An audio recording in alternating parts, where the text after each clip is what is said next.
A little bit of cloud cover here this afternoon. Wind was blown out to right. It seems to have shifted a little bit now, but nothing too significant. Shouldn't have a big role in any of the fly balls. And that would be ball 4, and he eventually will go to first. Runner advances to third. It is a wild pitch and a walk. And runners at the corners, nobody dead. How do you want to play it here, Jerry? Corners in, or do you play back and hopefully you get the double play? At this point in the game, being this early, I would sit back, look for the double play.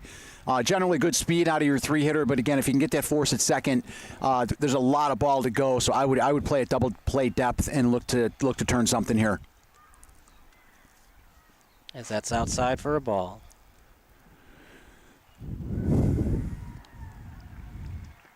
Yeah, generally your 3-hitter is one of your strongest hitters, so he's going to be up there looking for something he can drive. Yes, he did. So that'll make it a 1-1 count. Just a beautiful day for baseball. You can't ask for anything better. It absolutely is, yeah, gorgeous. A little bit of cloud cover, but mostly blue skies and some sunshine. Swung on and missed for strike 2. You've got August, the first baseman, on deck, and Josma, the third baseman, in the hole. Heart of their order, 3, 4, 5. These are big batters coming up. Generally, your strongest hitters right here are in that 3, 4, 5 slot. So you got to squeeze that one. And that's going to be a pass ball, and a run scores. Yeah, good effort, but you're right. Definitely one of those that he'd like to have back. Ball went off the top of his mitt, and maybe there was a cross-up in the signals. Maybe he was expecting curveball, got a fastball. Hard to say, but in any case, it's a ball that 9 times out of 10 he's going to catch, and unfortunately he missed that one, and it cost him a run.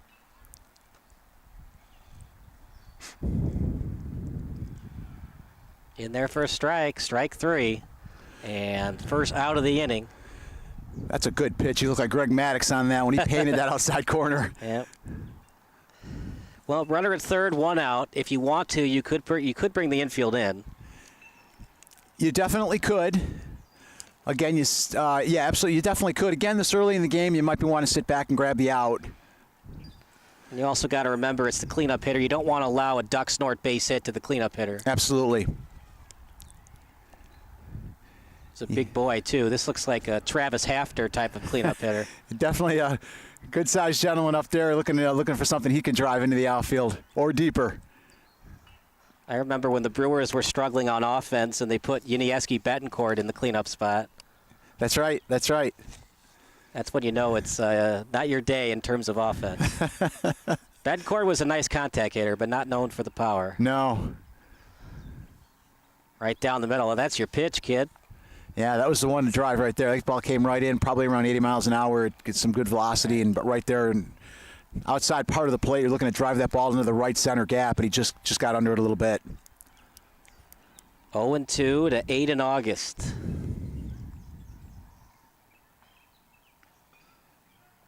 Nice four-seam fastball. Raise the ladder a little bit and force him to swing at something out of the strike zone. Absolutely, yep. Unable to detect exactly what that was, and a very defensive swing. Was fortunate to get a piece of it and stay alive up there.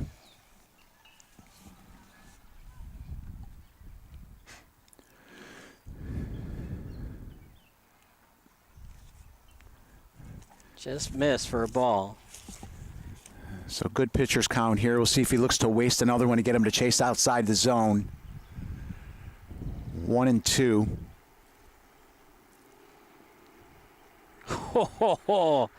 Now, in the major league level, that's definitely not a strike. Right. In Dyer, Babe Ruth, it's a high school strike zone, meaning a baseball on all sides of the plate.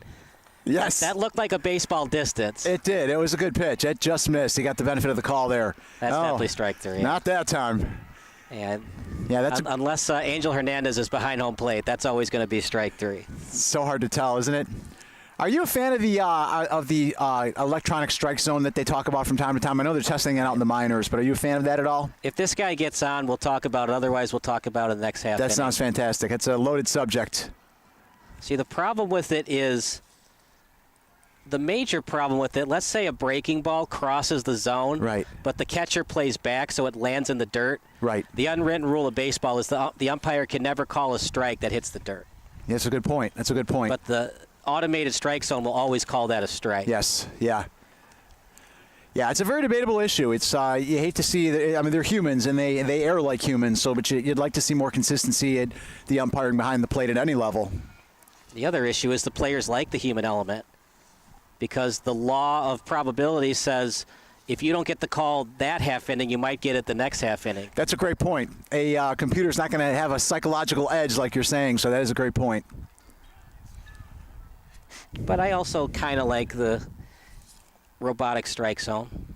The other problem is the robotic strike zone getting them as they're standing still or as they're bending their knees. A good umpire determines their strike zone when they stand still. Right. Yeah, I think that's something that would have to be pre-configured into where they are bending their knees so that it literally draws a zone. I don't know what he was waiting for, but he's not going to get a pitch better than that. How about that, partner? He strikes out the side, and they're all looking. That's some good velocity like we talked about right off the bat. He came in with something hard down the middle and about knee-high, and a really nice pitch for a strike. So good. He got out of it with only one run, so he hopefully can settle in and build on that. We're going to take a quick break. More baseball action coming up next here on SBS.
Back to the action at beautiful Dyer Babe Ruth League. I'm Kyle Smith alongside Jerry Baldwin. If you like the action, we also have camera 2 and camera 3 going.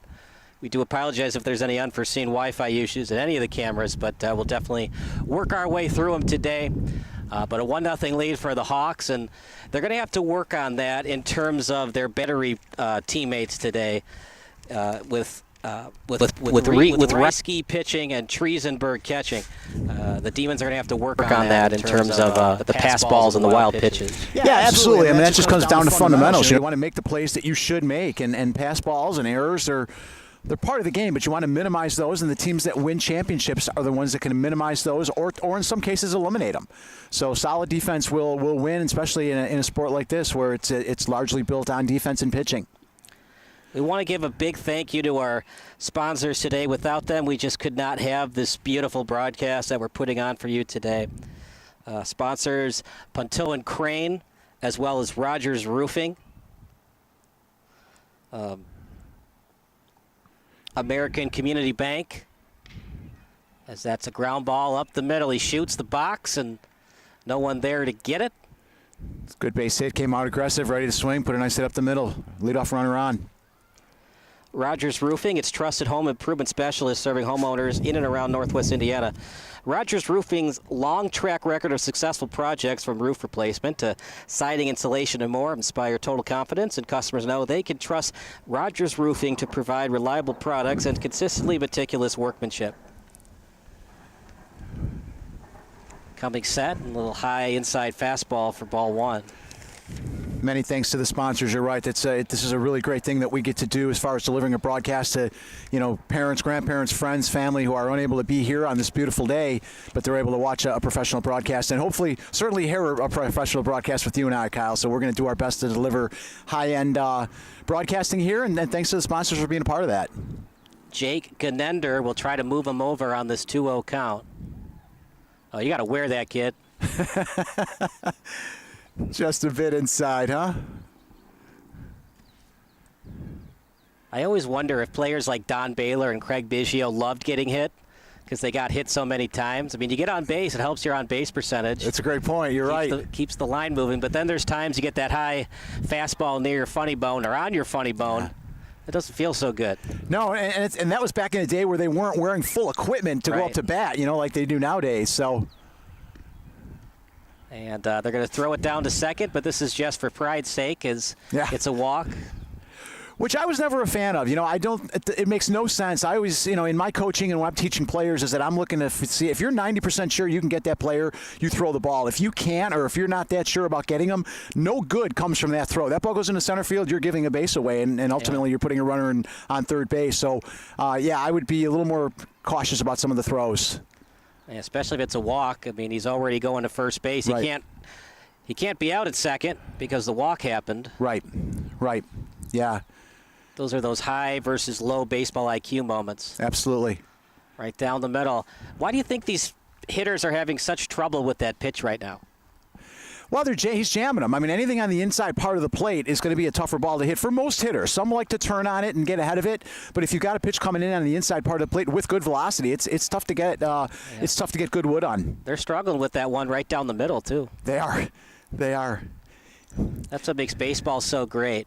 Even if it's a mistake, you still have to be a good hitter to take advantage of it. Absolutely. It appears that the Demons are 2 players short as well. I don't know if they have players who are playing in multiple leagues. Right, yeah, they do. Yeah, but they do have 2 players who are short that are younger players who played in the previous game. So, that's unfortunate. You got 7 of your starters, and you're playing with 2 players who aren't normally part of the team. I'm guessing they're batting them down in the lower part of the order, so we'll see how that all plays out. That's a pass ball, one that the catcher would love to have back. So, again, you just don't know if that's a cross-up in the signals with regard to what the catcher was expecting or if it's just a legitimate pass ball. So, we're seeing, again, a lot of those, and we have to consider the age and the level that we're watching, which these are great ball players, but, again, they're still evolving. Didn't touch it with the glove. It's ball 4 anyways. So it appears they held the runner at third, so now you're going to be bases loaded with nobody out, and big opportunity here for the Demons. Yeah, it's a sort of a short backstop. You have nobody out. Heart of the lineup coming up. You're at your 4-hole hitter. Sebastian Renko, the pitcher. That swung on and missed. He had a nice swing. He was looking fastball, and he got a curveball a little bit off speed, so it ended up throwing his timing off, but he was certainly looking to drive something.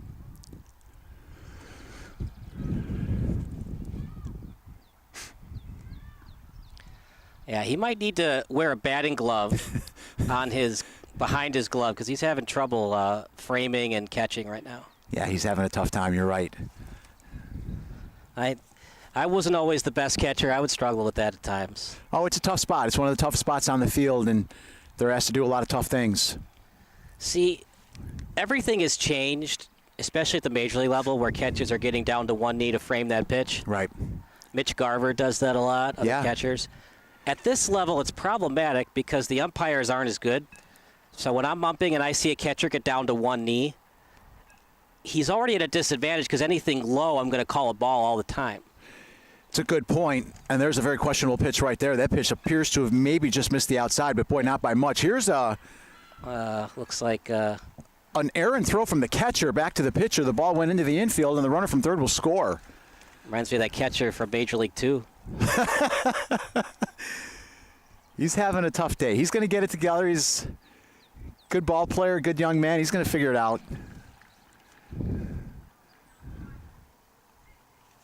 We've got a little single through the middle, a walk, a pass ball, and an error.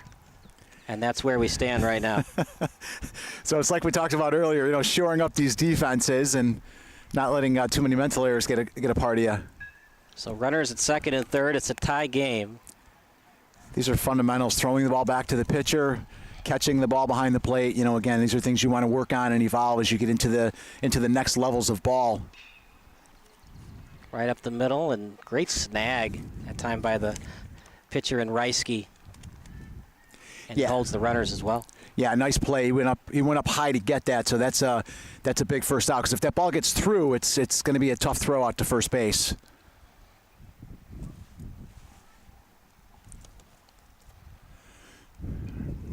Only one out here in the bottom of the first, 1-0 count. This one's going to miss high, going to 2-0. Again, he's falling behind these hitters. You're looking at, again, you want to get that first strike in there as best you can, and he's starting to fall behind these hitters a little bit.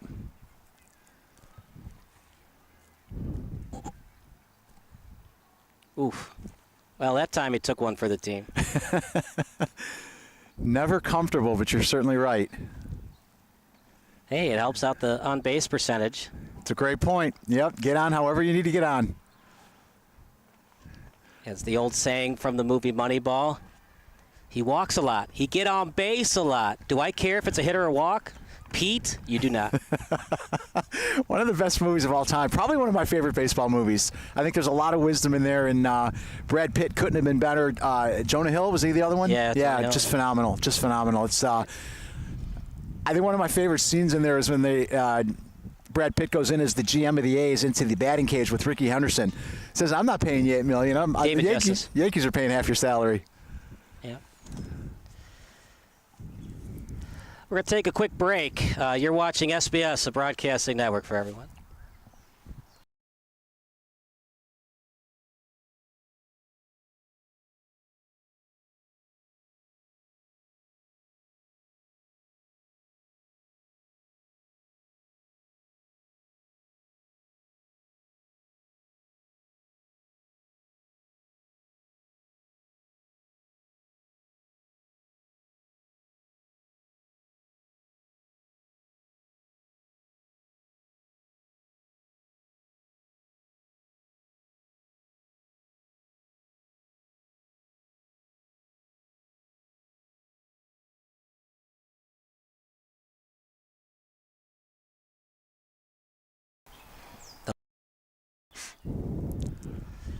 Oh, 1 the count. Bases full of Demons. Swung on and missed. And they're going to go to the plate close. And they call him out. And it was a little confusing there, Jerry, as the home plate umpire was about to go with the safe call. He was? Okay, yeah. And then changed his mind out. I was wondering if I saw the same thing, but you're exactly right. Yeah, he raised his right hand and then slowly raised his left hand to go out. So very strange call there, but they did call him out. So caught stealing, 2 unassisted. It was an aggressive leave from third, but I do like the aggressiveness. And I see the coach talking to the player, so not sure if he sent him or if he went on his own. So that's certainly something to be aware of. But in any case, he was out, as you said. That's why you got to have that. And I think that's the third out of the inning. So we're going to go to the top of the second. 1-1 is the score here on SBS, the broadcasting network for everyone.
Kyle Smith alongside Jerry Baldwin, top of the second.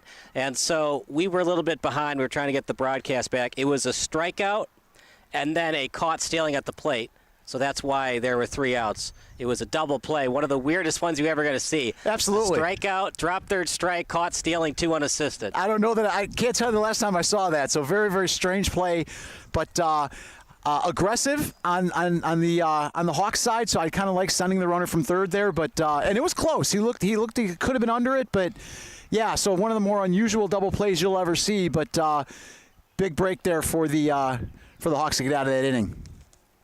So the Demons are borrowing Cameron Posey, who was in our post-game show.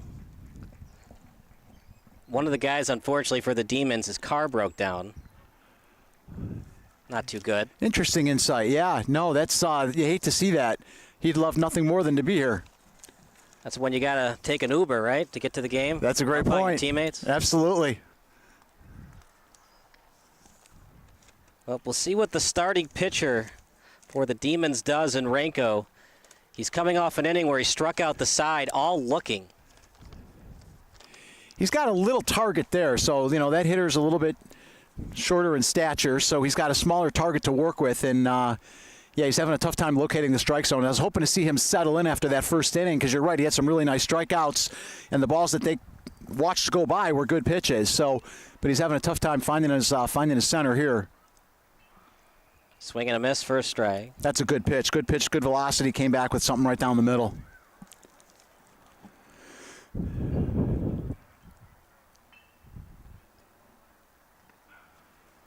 Oof.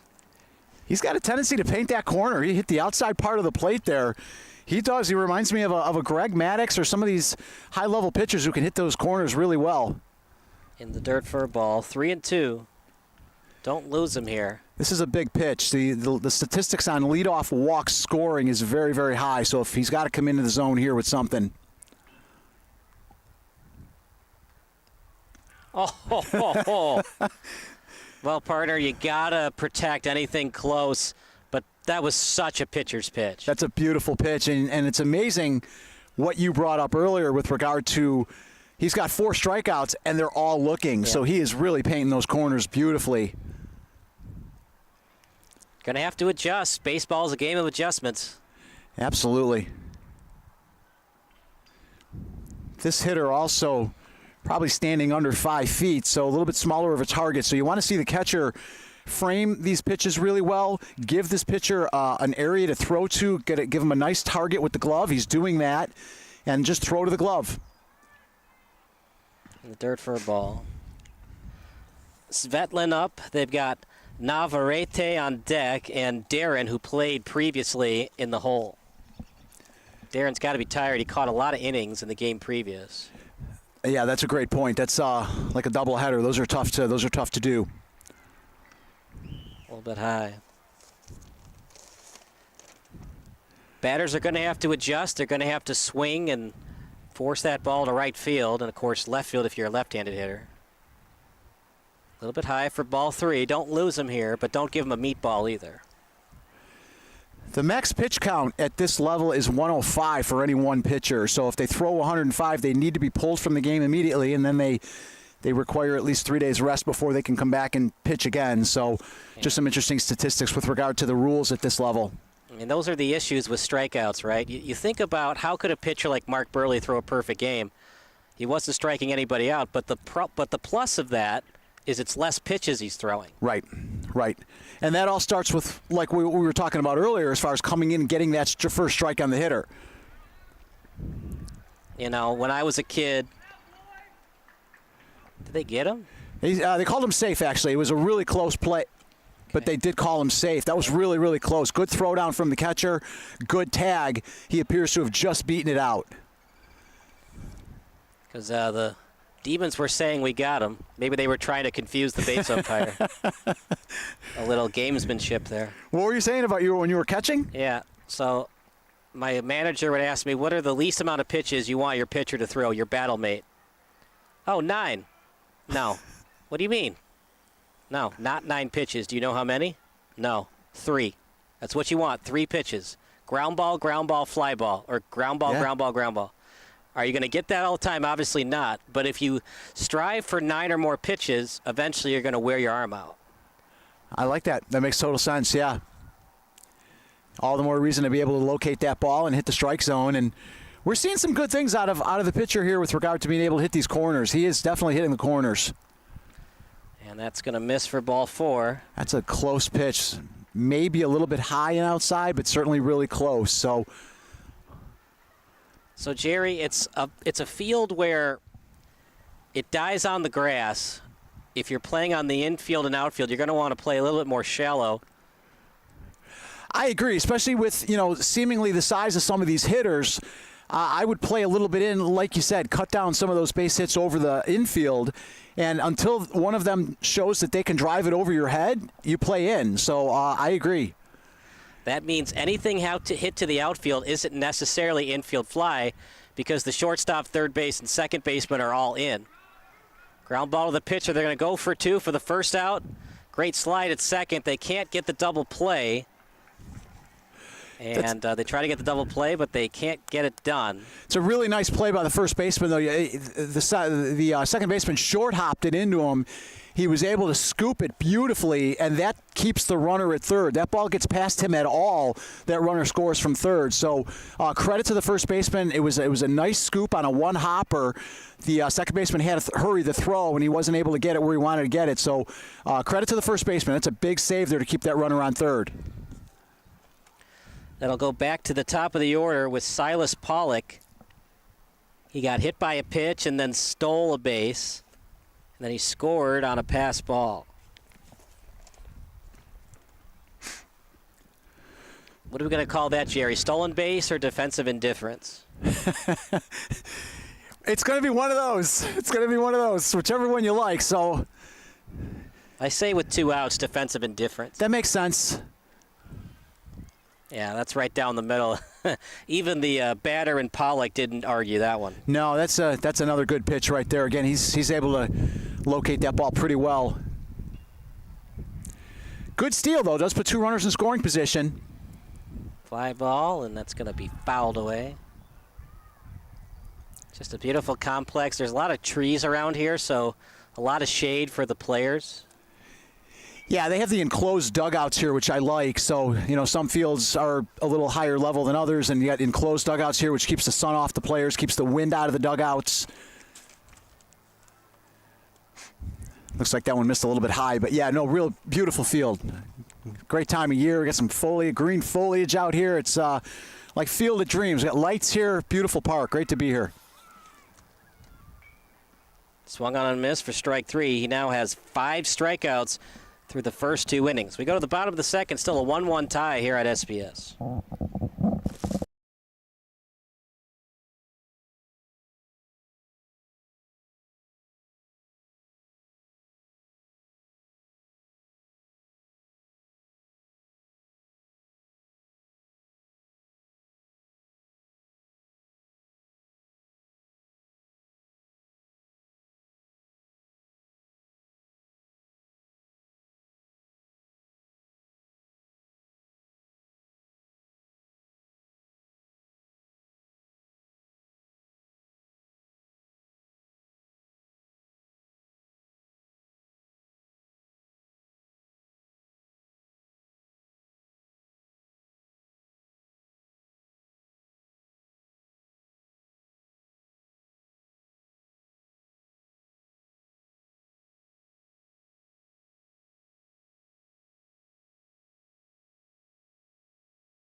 Bottom of the second here on SBS, a broadcasting network for everyone. If you like what you see, just go to sportsbroadcastsolutions.com. We'll be there for your next sporting event. Just another special thank you to our sponsors. We talked about Rogers Roofing, as well as our other sponsors that we want to talk about. But American Community Bank, they've been around since 1910.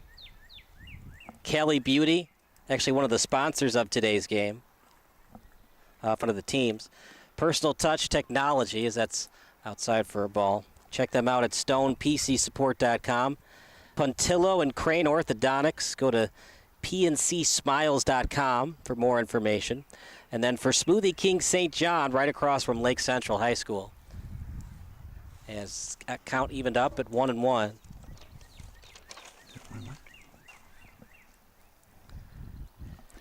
It's Dominic Sonito at the plate. Sussner on deck and Poerio in the hole.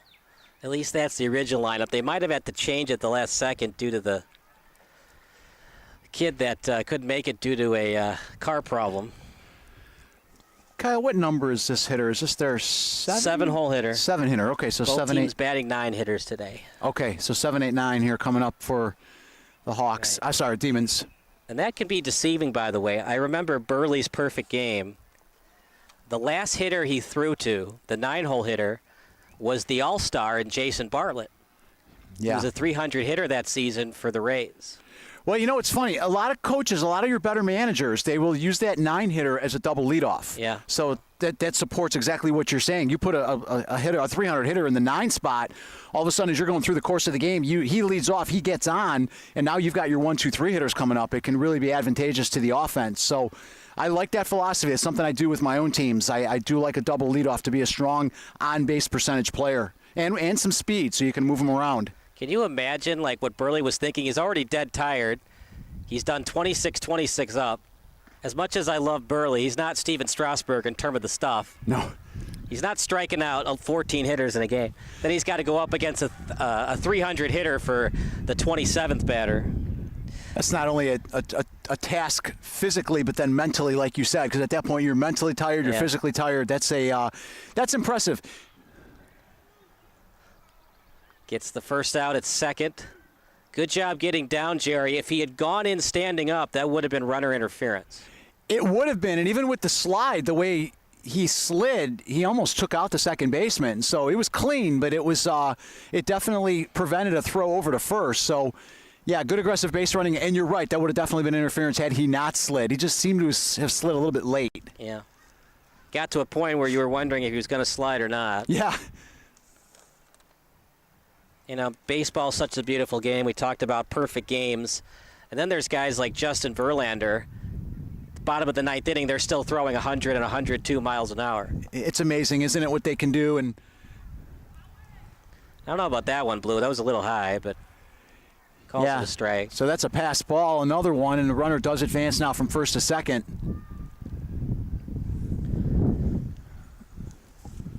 0-1 the count to Tyson Sussner. Swung on a miss. Why do you think these hitters are missing on that ball right down the middle? Well, it could be one of two things. Either they're expecting something other than what they're seeing, because they're getting a fastball right down the middle, like you said. Posey will steal third. Not a great throw, and it's an E2. And partner, if you don't get a good pop time, sometimes as a catcher, just eat it and live another day. And again, it builds on exactly what I was saying earlier. If you're not 90% sure about getting that runner, just hold the ball, because that's a worst case scenario right there. You throw the ball, you throw it errant, or in this case short, and the runner scores from third with just a gift. So, yeah, you want to be selective. I think that starts at the coaching level as far as talking to your players about when you want to throw down and when you, like you said, just eat the ball. So, yeah, unfortunate run to just give away right there. And in a one-run game, every run matters here. –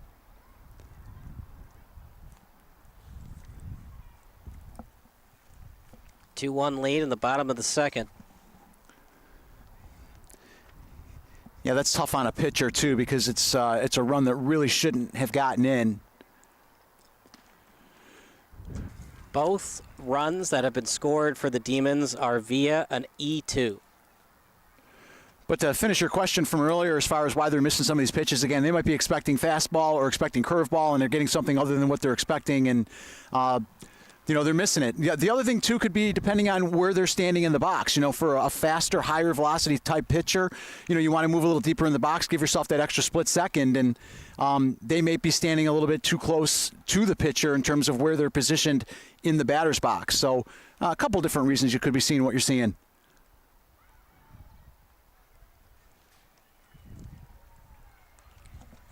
Two-out walk, as that'll bring up Lopez.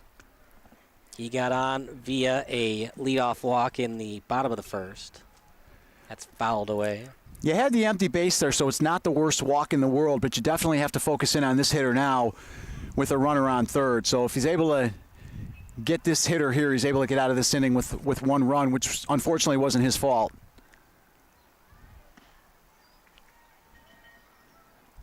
Again, good aggressive base running by the Demons. I like sending that runner down to second because you got no reason. You have no reason not to. Now you have two runners in scoring position, and they're going on contact with two outs. So anything hit, they're going to be taken off. Outside for a ball. Seems to be having a tough time finding the zone here. He's throwing a lot of balls. And that adds up. The more balls, the higher the OPS goes up for the batter. That's fouled out of play. And that's one of the things, with regard to Mark Burley that you've brought up, he had such great control. He rarely walked hitters, and, he was known for putting the ball in play. But, again, that's why you have a professional defense around you. Let them do what they're supposed to do. Throw strikes, don't give free bases away. And so, yeah, I like that comparison. Oh, boy, you got to catch the ball.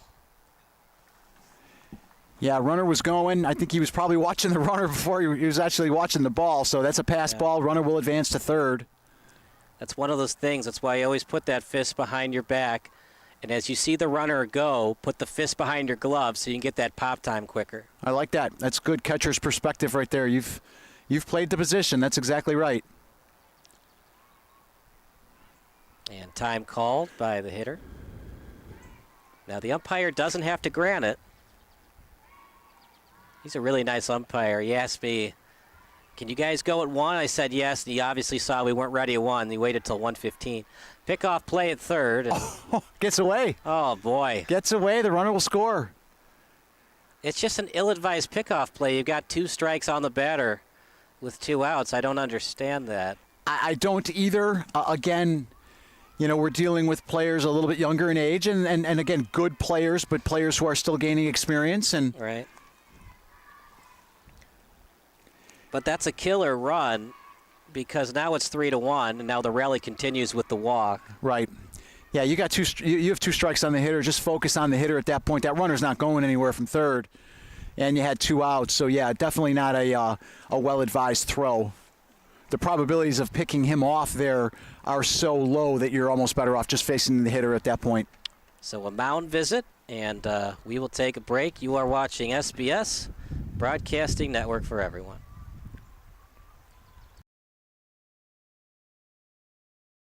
If you give your PIN or password over the phone, you might as well wallpaper your room with cash. Why don't you just use $1 bills? Okay, these will come right off. It's just hot glue. So they can take it back, right? You go, careful, careful. Oh no, something spilled over here.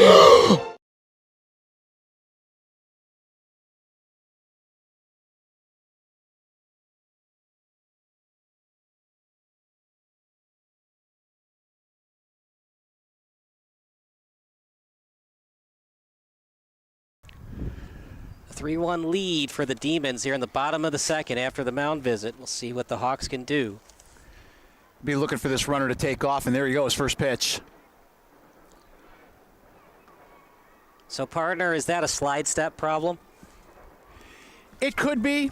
It could be, yeah. Probably not paying attention enough and slide stop. Yeah, it could very well have been. That's exactly what it could have been. And with the jump that he had, there's a situation where as a coach, I'm looking to throw over to first base on that. Even if it's just something slow, there's a good chance he's going to get him because everyone in the park knew he was going on that first pitch. Yeah, it appears to me that, unfortunately, the pitcher's not even checking the runner. He was halfway between second and third while the pitcher still had the ball in that play. So you want to be a little more aware of where your runners are. Oh, boy. But not the fleetest of foot in Dylan Lopez, so he'll maintain his position at third base. He may have been tired from stealing first and second. Yeah. Or second and third. Count. See, what I don't like about the catcher, too, is he's putting the hand on his hip. Any foul ball is going to break that wrist. Yeah, you got to keep him safe at any age, and certainly at this age. You got to put it behind your back. Don't put it on your hip. Swung on a miss for strike 3, but the damage is done. Another error, and it leads to a couple of runs. We go to the top of the third with a 3-1 lead for the Demons.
Top of the third as the Hawks look to recover from those errors they made in the bottom of the second. I hate to use the cliches that came from the movie Bull Durham, but baseball is a game. Sometimes you catch the ball, you hit the ball, and then sometimes it rains.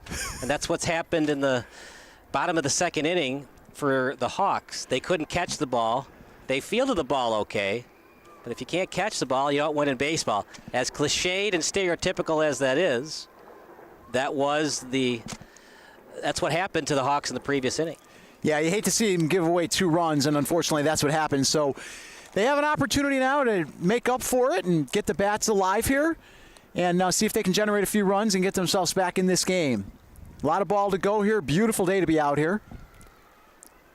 Top of the third. Dylan doing a great job on videography duties for us, as that's a line drive, but foul. That's a good aggressive swing. He was way ahead of that, drove it into the left field foul area. Pretty cool thing about this park I was noticing, and we were talking earlier about how beautiful of a park it is, and it is there's some homes out in left field, and they have a screen that actually protects the homes just beyond the left field fence. So it's kind of camouflaged with the trees, but really pretty out here. Yes, it's outside and high for ball. It's Reisky, Triesenberg, and August. And the problem for the Hawks is they have 5 strikeouts and they only have 1 hit. And they're still in the game. Hard to believe, right? Well, it's also only the third inning. True. Yeah, so as they go through second time in the order here, they might be able to get a better read on exactly what's coming at them. And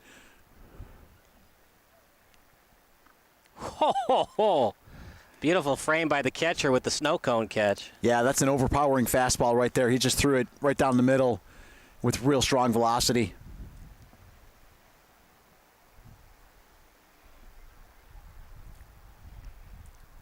Just missing low there again. Good pitch. See if he jams him. You don't have to throw a strike here. No, I like that. Throw it out of the zone, but close enough to make him chase. That's what he did. See if they get him on the Yeah, good call. strike. Good call, Kyle. That's a really good call. Yeah, he didn't throw a strike. He went after it, missed it, and unfortunately the ball got passed, so it's going to be a drop third strike, and he's going to advance to first base, and the Hawks have their leadoff runner on here in the third. Good start for them as they start to hopefully chip away at this 2-run deficit. You know, I was reading a biography about Stan Musial, as I'll tell you after this pitch. And Stan Musial was so good, he got to second base on a drop third strike. Wow. And the opposing manager said, "Stan, I give up. Even when I strike you out, you get a double." Love that. Love that. Little chopper jammed him on the inner part. Close plate first, but they get him by a step and a half. That's a nice play right there. That's a nice play by the pitcher, and the reason for that is it was a slow roller towards second base, toward the second base area where the second baseman would be. Second baseman had to go over to second base to cover, so the pitcher ran it out and was able to make that play. So good communication by the Demon defense, and that's a big out. So they got a runner at second, but they're able to get the out. So now one away, and again, good aggressive defense, fielding his own position in the pitching slot. So well done. Pickoff play to second. Easily back in there is Brian Reisky. We'll give you some human interest stories about these players in a second. Appreciate Kurt Vandera and all the hard work he did along with the coaching staff for all 4 teams. Swung on a miss. Oh, boy. We need to check these gloves, see if they're regulation. That's an error. And you know what, Jerry, I'm going to say error on the third baseman. It wasn't a terrible throw. Yeah, it'll either be there or it'll be on the catcher. It's hard to have tell exactly, but you're right. Possibly a ball that would be caught. It appeared to come in short too, though. So either way, it's not clean ball. That ball's got to be thrown so the third baseman can make a play, and unfortunately, it wasn't made, and they gave a runaway. At the same time, the third baseman has to know, I have to get off the bag and play like a first baseman, or actually like a catcher to block it so that he doesn't advance another base. Yeah, that's a great point. Any kind of block would keep that ball there and keep that runner at third. But if it gets past, now that runner scores, as he did right there. So there's a good fastball on the inside part of the plate for a strike. Jacob Vandera behind the plate for the Demons. He threw a 12-strikeout no-hitter a couple days ago. 1 walk, 1 hit by pitch. That was it. Well, you're seeing him start to build on that momentum, and you're starting to see exactly how he was able to do that. Again, he's got strong velocity. He's able to locate that fastball on both the inner and the outer part of the plate. So really strong pitcher here and protecting a 1-run lead at this point. Vandera behind the plate. He pitched a couple days ago, so they have a new pitcher today in Ranko. I gotcha. I apologize. I misunderstood. I gotcha. Right. In case people are wondering, there is a 105 pitch limit for 3 days, so Vandera is not eligible to pitch today. Right.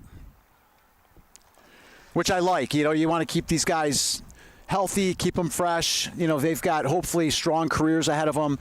Some of these guys here are playing high school ball and will be joining these teams later on.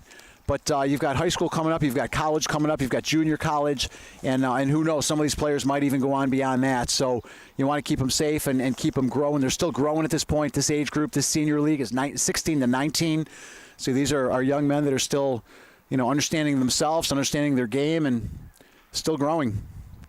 Ground ball left side, and it's fouled away.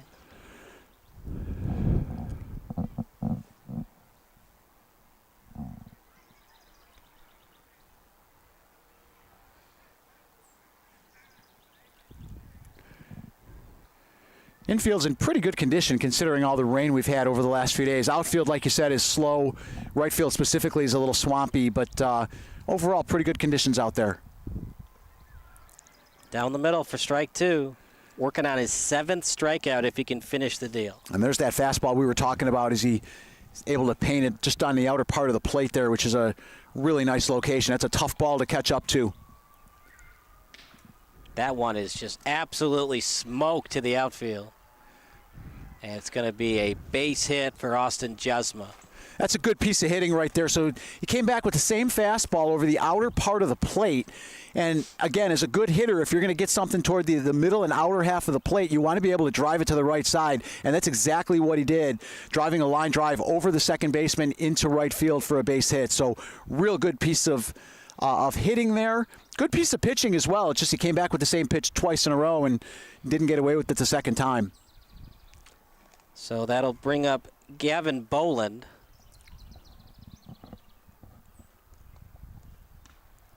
As that's high and inside for a ball.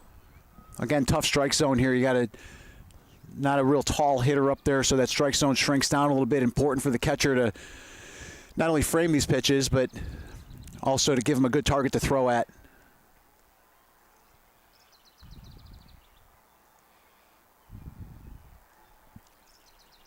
We will cut to camera 2 on occasion.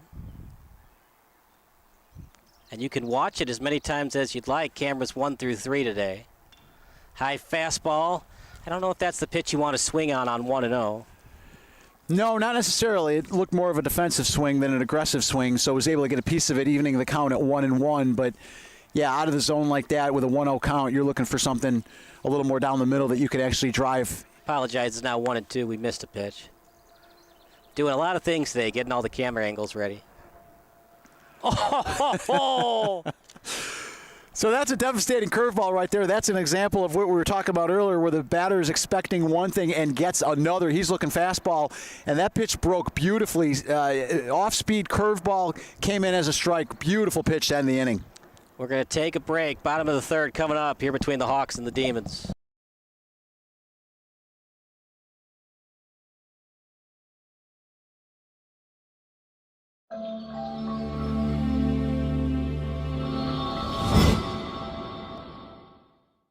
My experience has been great. My son had come here first, and we had such a good experience that I brought my daughter back.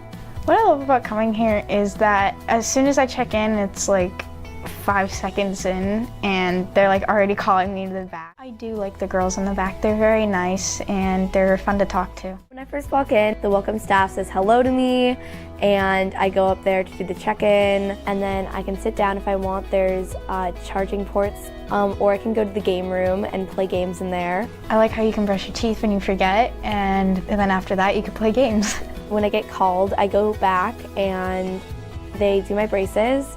I can pick different colors, and you get Patilla points, which you can exchange for real-life rewards. I got a gift card for Amazon, and I'm saving up for another one, so that way I can go and buy some stuff for Disney World. And then I go and get hot chocolate, which they've got in the lobby, and then I'm done. I'm going to be starting my second phase of braces soon, and my teeth will be straight, and it's going to help me with my confidence.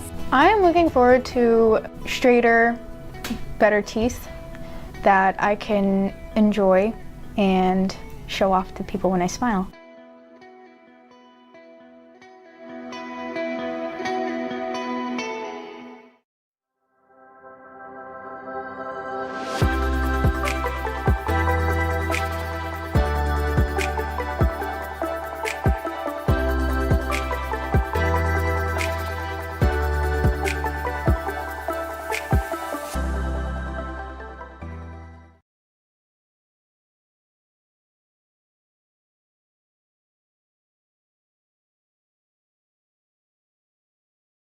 You're on. Bottom of the third, it is definitely Renko's day today. He's got 7 strikeouts for the Demons. He has been absolutely brilliant. He really has. He's protecting a one-run league and really throwing some good balls up there. Yeah, good velocity. He's locating the ball well, and yeah, pitching a heck of a game. It's fun to watch him. Fun to watch him out there. That curveball to end the last inning was very impressive. He froze the hitter with a breaking ball over the center of the plate. So anytime you can throw a breaking ball for a strike, that's a real positive thing. So he looks fantastic out there. Low-scoring game, only 3-2 as we enter the bottom of the third.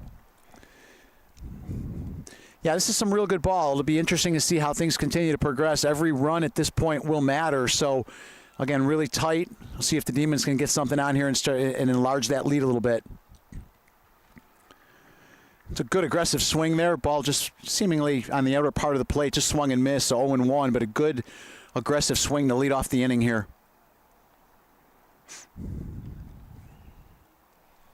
So here's the updated lineup that the manager and Kurt Vander sent me.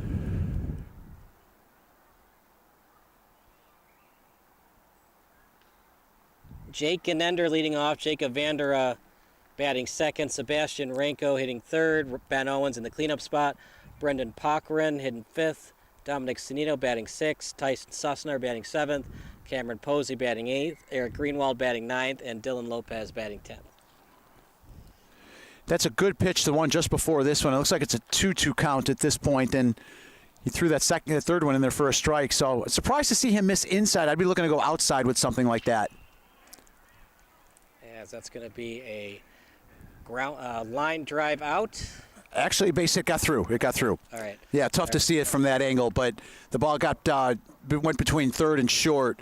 We were blocked by the fence there. We couldn't see it. But, yeah, it was a nice base hit just between third and short. So they'll lead off with a single here, leadoff runner on for the Demons.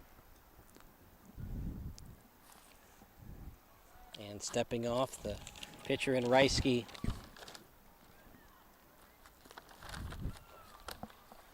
So we will update that lineup for you in a second. And stepping up the pitcher in Reisky.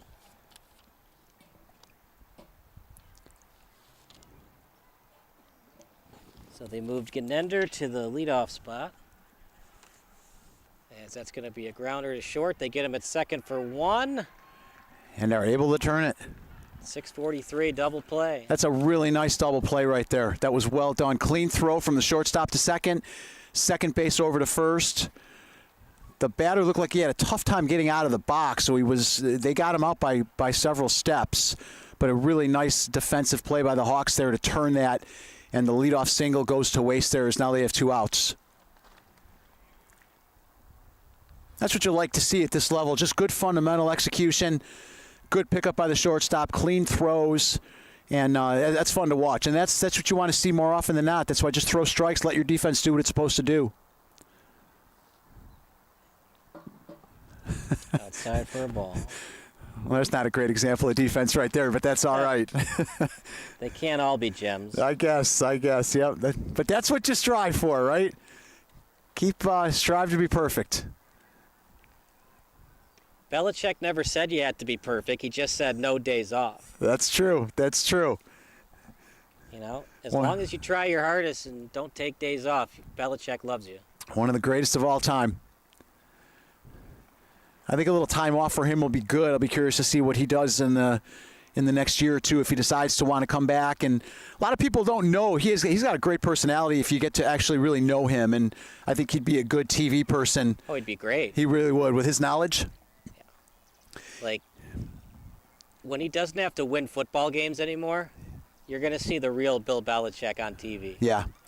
He does a lot of work on NFL Network, and I've seen him interviewed with Bill Parcells and a couple other guys, and he's got a lot of personality. He's a good man. He gets a little bit of a bum rap because of his presence with the media, but he's actually a good man, heck of a coach, and I think he would be great as a personality on TV.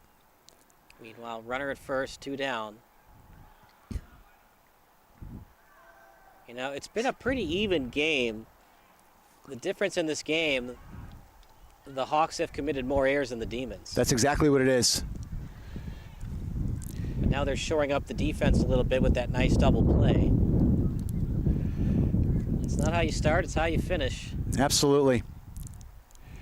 And generally, the team that makes the least amount of mistakes is the team that's going to win. So here's the interesting part about that play, Part. A good pop time, but couldn't finish on the tag. Did the batter back up into the catcher? If he's in the box, it's legal. If he takes one step out of the box backwards towards the catcher, it's an out. That's a great point. Great observation on your part, yeah. Appears to have not, given the fact that the umpire didn't call it, but boy, it was sure close. And those are the issues when you use chalk over paint. Paint stays in the batter's box. Chalk will eventually vanish. Well, that's high-level stuff right there. You're exactly right. Yeah, I was always fascinated as a kid watching him paint the batter's boxes down at White Sox Park and at Wrigley. And that you're absolutely right. It's a big difference. And at this level, obviously, you're using more of a chalk than you would be using a paint. So, and especially now, they didn't redo them before this game after the last game. So the only batter box there is the one that the umpire sees is in his mind. So great point. You don't think the players will do it until you don't change the rule. Oh, absolutely. Yeah, people will take as much as you'll give them, right? 2-2 the count. Runner at second, 2 dead. This is a big-time pitch. And he'll step off, and that's what I'd like to see the Demons do a little bit more. Absolutely, yeah. I like that. Step off, let the runner know that you know he's there. You don't have to necessarily throw it, but just by the step off, he's going to be thinking twice about getting a big jump. As it's fouled away, and it brings up what baseball has done and how they've changed the rules, how you're only allowed 2 disengagements per pitcher. Correct. which I disagree with. I don't love the idea of bringing a robotic strike zone. I don't love the pitch clock because we've seen so many pitching injuries from it. Yeah, highly debatable topics, great topics. On one end, well, I'll let you wrap up the inning there. We'll talk about in the top of the fourth. It's a 3-2 lead for the Demons here on SBS.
Three-two lead for the Demons. What a beautiful day for baseball once again. I mean, I say that because we live in this wonderful Midwestern weather where one day it's 32 and the next day it's 72 and then the next day it's 52 degrees with 6 inches of rain.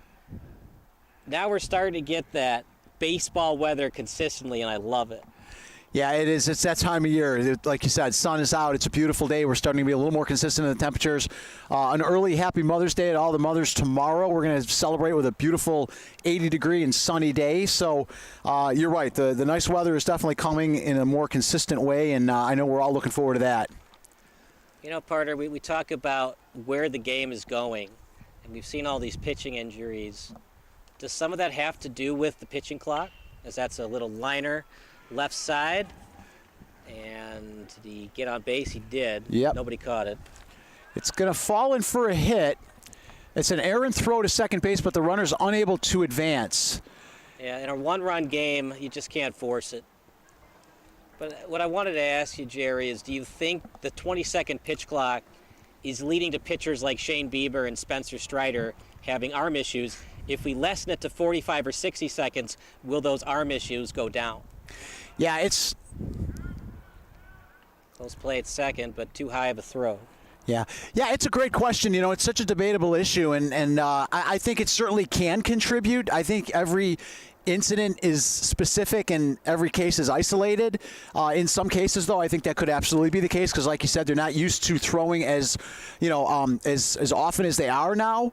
At the same time, you got to manage these guys a little bit, and some of them, you don't need to throw the ball 100 miles an hour every time.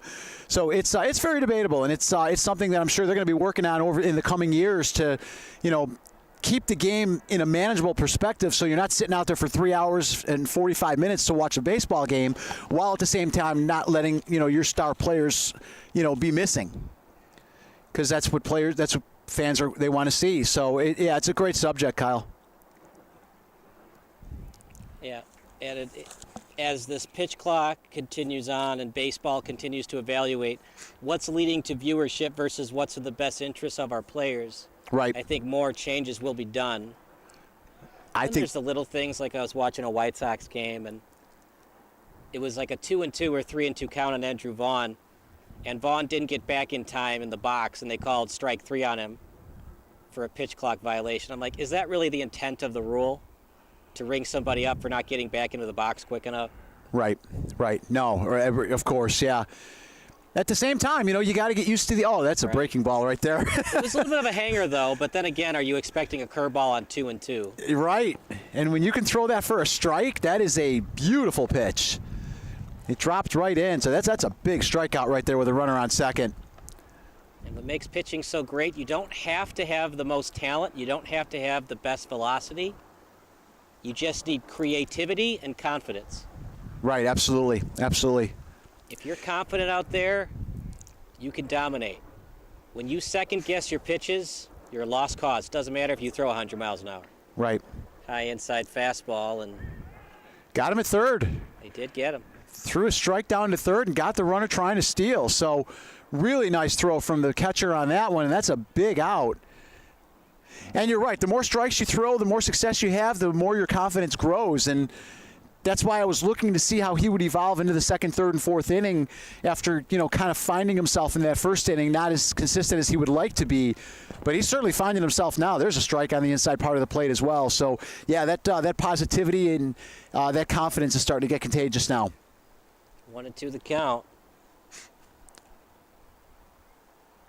Swung on and missed, strike three, as it's a pitch count, not an innings limit, so if Ranko can limit these pitches, he could pitch a complete game. Meanwhile, we go to the bottom of the fourth. It's still a 3-2 lead here on SBS.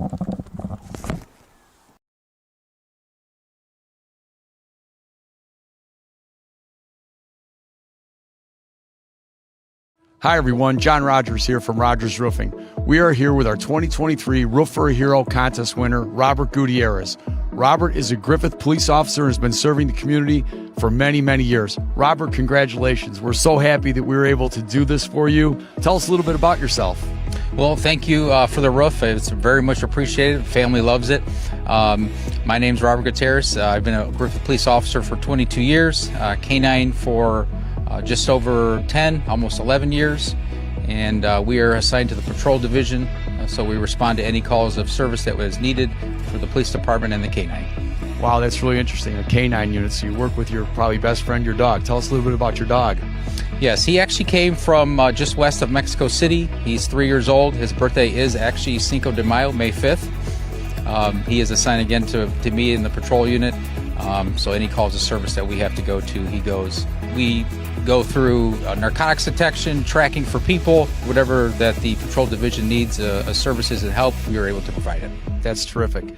Well, tell us what it was like when you got that phone call that we let. Hope you're having as much fun as we are. It's the bottom of the fourth inning between the Hawks and the Demons. It's a pitcher's duel between Reisky and Ranko, and the winner of this game is going to be the team that makes the least amount of mistakes. I know we've talked about it a lot in this broadcast, but nobody's really hitting the ball hard right now.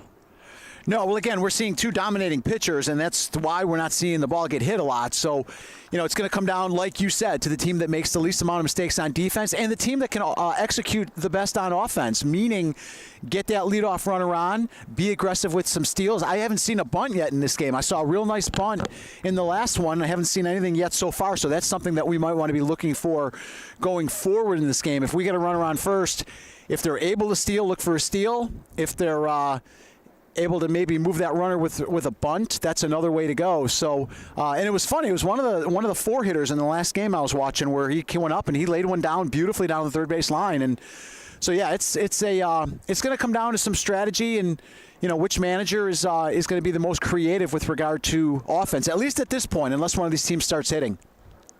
Outside for a ball, just a bit outside. He tried the corners and missed. He certainly did, yeah. So again, leadoff hitter here. This is a big hitter. That's a good pitch, painting the outside part of the plate for strike one, evening the count at 1-1. Oh boy, let that hit you. That's exactly what it was going to do too. He turned on it and almost drove it into his own dugout, or into the Demon dugout rather. It's going to hurt, but not really. It bangs you for a couple seconds, then you get over it. There's a nice play by the third baseman. He's able to snag that ball on the ground, but he went to his knees to get it and wasn't able to throw with enough velocity over to first, so the runner beats it out. So leadoff single there for the Demons. So, again, here's what we talked about. You got a leadoff runner on. You've got one of your substitute players there. Again, because of like you said, one of the players wasn't able to make it because of a car incident. Yes, errant throw. But does not advance. Interesting. Yeah, it's a very closed-off park, so... Yeah, good point. And he had a head dive back first. He dove head first back into first, so he wasn't able to get up and take off fast enough. So actually a good call to keep him at first. See if Posey has anything left in the tank. He was on base at least 3 times in that win over the Red Blazers earlier today. Well, that's a great point. So this guy knows how to get on base, and that's what you're looking for in this scenario. They're going to say balked. Oh, wow. And I'm not shocked by that, Jerry. It looked like when nobody was on base, he was not coming to a pause. Yeah. Did he balk again? No, they're going to say batter called time. Yeah, good observation, a good call on the balk. I didn't catch it. I was watching the runner at first to see what he was doing, and you're exactly right. So he's awarded second base, and now you have a runner on second with nobody out, and the pitcher behind in the count. Yeah. So do we call that leadoff single, do we call it an infield hit, or do we call it an error? I would call it an infield hit. It was far enough to his left where it was a tough play for him to get. So I myself would call it a hit.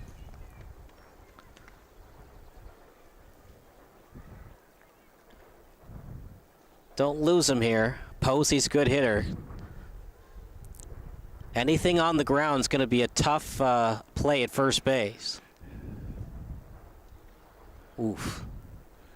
It's a good swing and a miss right there. That's where you want to get him. Posey is a little bit far away from the plate. And remember, it's a high school strike zone, so you do a baseball's distance on all sides of the plate. Good call. 2-2. Yep. That time he missed his spot. But that's the thing. He's a little bit far away from the plate. So when you're further away from the plate with your stance, you got to be quicker with your bat speed and your barrel percentage to get that bat out. I like that. That's a good piece of fundamental hitting right there. That's exactly right. So that one just going foul. So he's 2-2. He's battling up there. Like you said, he's a good little hitter. 2-2. Step off and look at him. Again, I like that. You know, just let him know that you know he's there. So you don't have to throw it, but just keep him close. Let him know that you're thinking about him over there.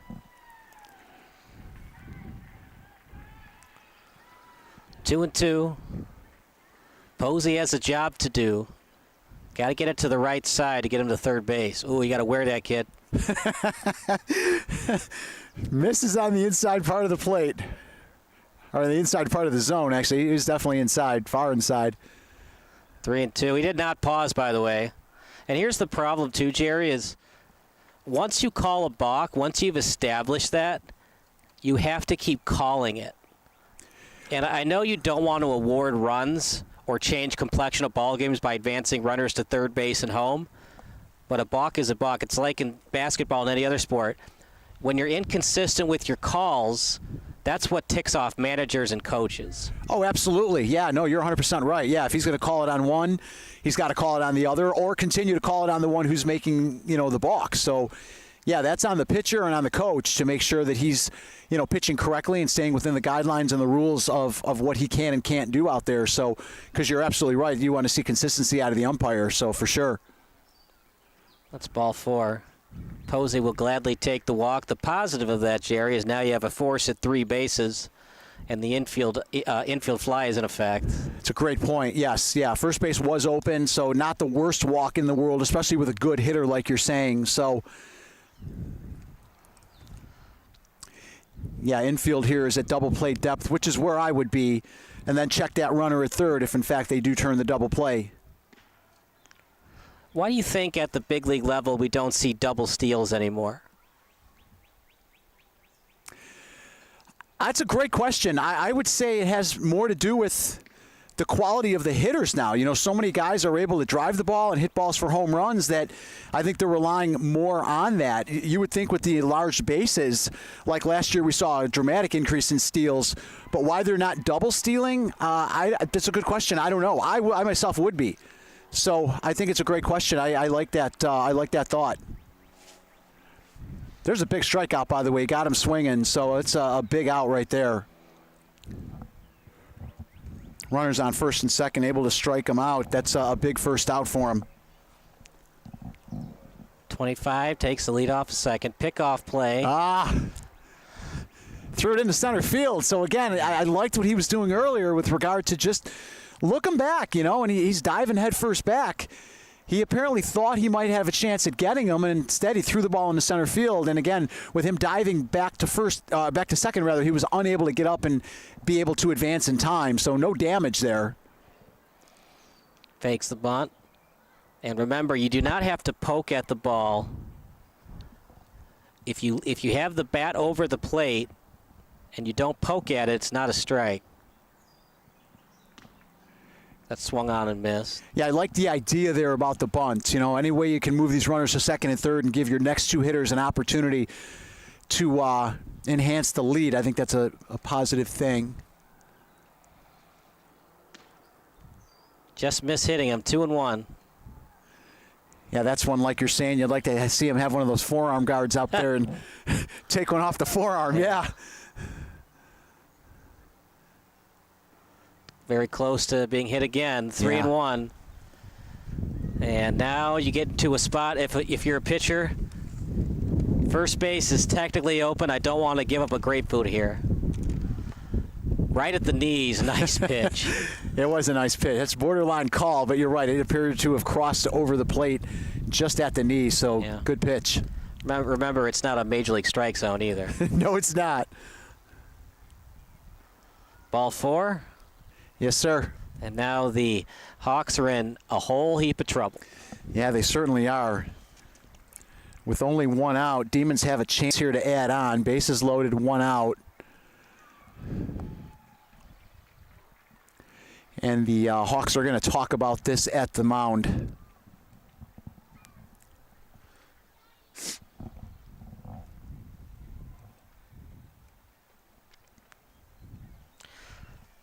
Grab this. So we will take a quick break. You're watching SBS, a broadcasting network for everyone. We're known as Levin Tire, but we're so much more than a tire dealer. At Levin Tire and Service Center, we do oil changes, brakes, alignments, engine and electrical work, and much more. Plus, we have new tires starting at $39. Go to LevinTireCenter.com to shop for tires, request an appointment, and to find coupons off your next service. Visit one of our 6 locations today. We're more than tires. Levin Tire and Service Center. Since 1918, earning your trust one day at a time.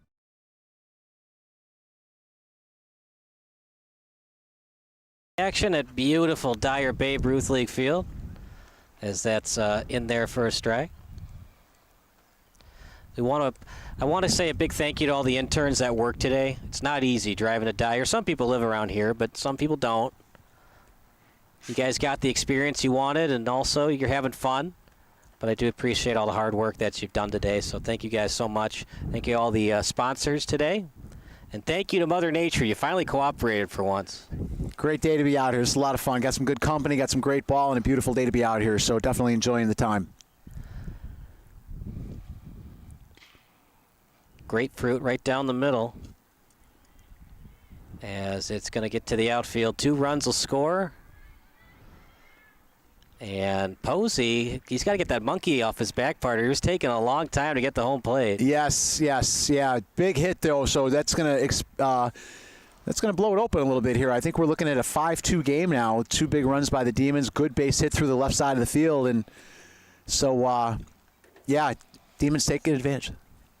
Second and third now with still only 1 out. So the Demons a really nice opportunity here to continue to add on. So, again, it's like I was talking about earlier. You know, move those runners ahead, whether it be by bunting or stealing or wild pitch or however you got to get them there. And now they're sitting here with second and third and only 1 out, a chance to even add on more. Good aggressive swing and a miss there. Again, he's going up there looking to hit, so looking for something he can drive into one of the gaps and clear these bases out.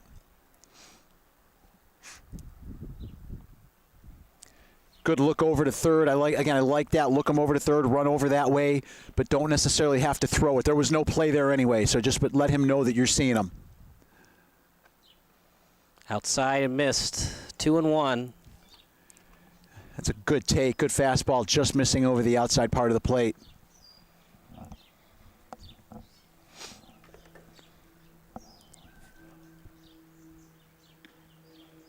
So that one misses for ball 3. Boy, talk about a good hitter's count here. 3-1, runners on second and third. You have first base open if you need it. And he misses. Yeah. Decides to walk him. Base is full of Demons once again. So again, like you said earlier, the positive in that is now you've got the bases loaded. You've got a force out at any base, so that could be advantageous. Anything back to the mound, you want to go home with it and get that force out at home, keep another run off the board. It's still a game, but Demons have a chance to blow this thing open right here. Misses high and inside on that one, and there's nowhere to put him. So he's got to start disciplining himself and throw some strikes. Sebastian Renko at the plate right now. Renko is a senior at Lake Central. He'll be going to Purdue University Northwest in the fall. It's a great baseball school. One of the other Demons is currently going there now as a freshman. So, yeah, good ball, good academics over at Purdue. And I think this is going to do it for Reisky if he can't get this hitter. Yeah, and they're a little light on players. I was looking into the bullpens, but I realized they don't have enough players there to have anybody warming up. So comes back with a nice strike there. But yeah, no one currently warming up. So whoever's going to pitch is going to come from the field.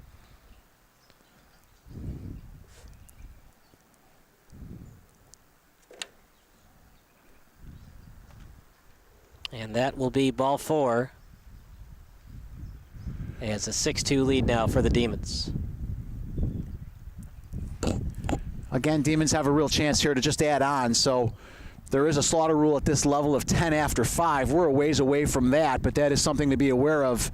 Home run here would certainly bring that a lot closer. And I'm with you on the pitching. I'm a little surprised that there's not at least a pitching visit here from the coach. But he may not have too much left to go.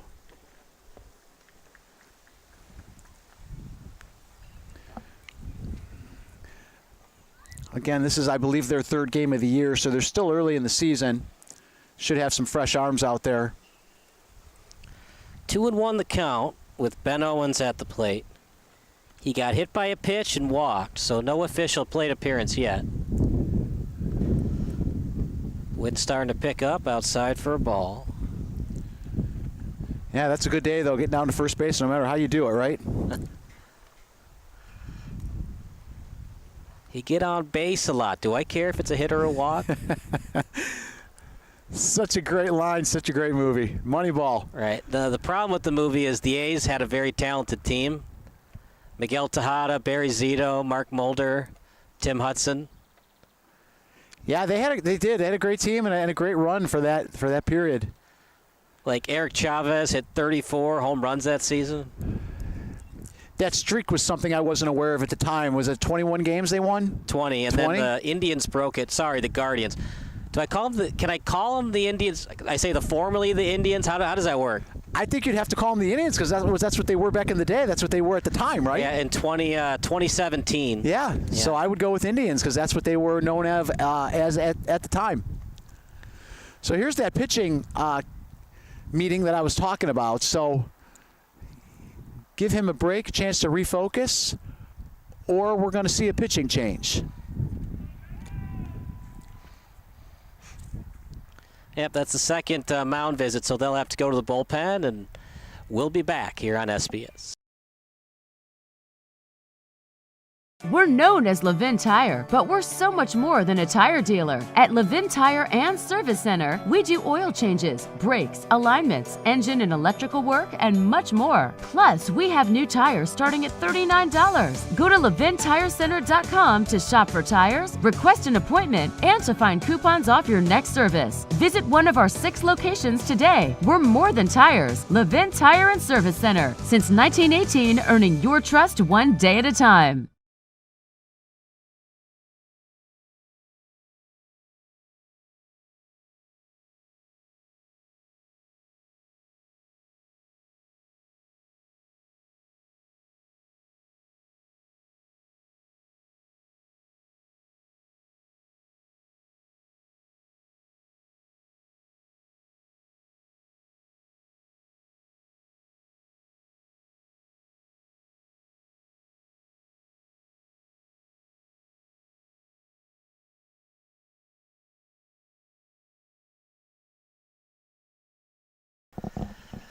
Well, Jerry, it was a ball game before it wasn't. Now it's a 7-2 lead for the Demons, and the bases are still loaded. Yeah, again, big opportunity here for the Demons to put this thing out of reach. We haven't seen much out of the Hawk offense to make one think that, you know, they can come back based on this deficit, not to mention the strong pitching we've seen from the Demons so far. So I will say one thing, though. One of the toughest things for a pitcher is a long break like this. And when you have, I'm not timing it, but if you're looking at maybe a 15-minute inning where you're sitting and you're not throwing, that could very well affect his momentum and affect how he goes out, even his focus mentally. So, you know, we're a long way from over here. Hawks still have a great shot of coming back, but things are increasingly getting stacked against them here.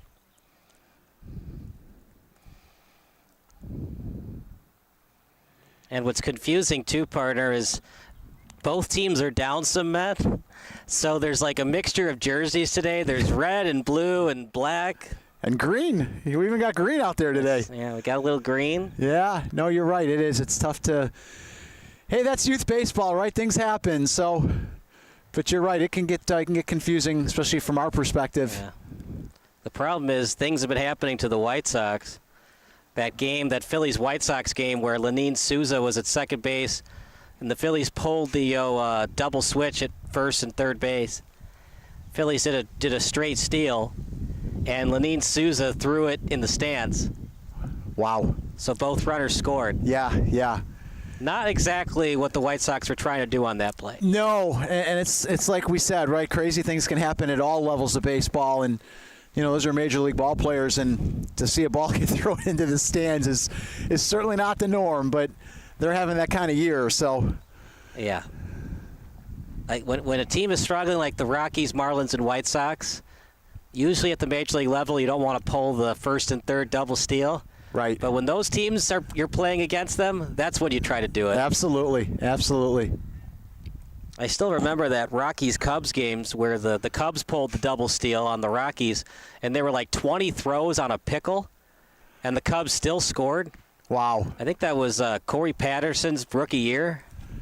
That's a great story. John Lever was on that team. Yeah, good team. Fortunately, they crumbled down the stretch. 1-1 the count. Fred McGriff was on that team, too.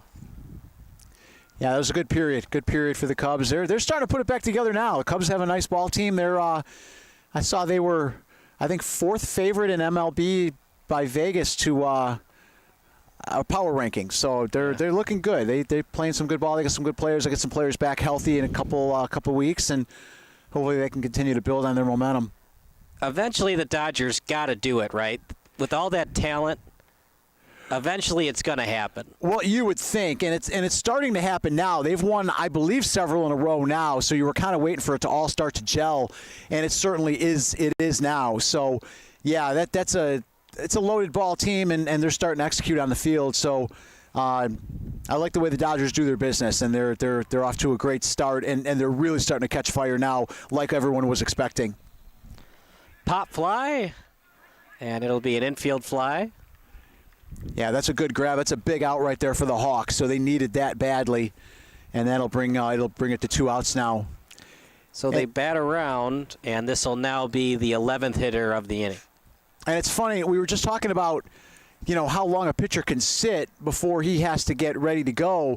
And I see the Demon pitcher, who's having a great game, is out there throwing in the left field foul area as we speak.